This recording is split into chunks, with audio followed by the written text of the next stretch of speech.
How do you remove tartar without a dentist?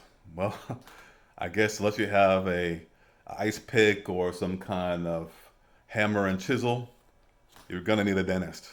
And I don't advise any of those ways to do it. Because here's the thing, the tartar is stuck to your teeth, and what you actually see is above the actual gum line. And you can probably get that off a little bit, but you're not gonna get the little crystals that form the larger specks or chunks, if you will.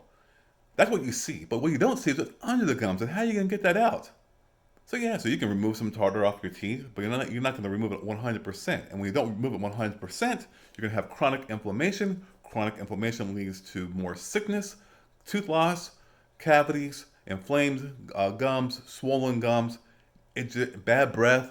So listen, here's a proper way to make sure you don't get tartar. Brush twice a day, floss, maybe use a rinse that has a little bit of fluoride in it, and then definitely see your dental professional at least every 6 months. At least.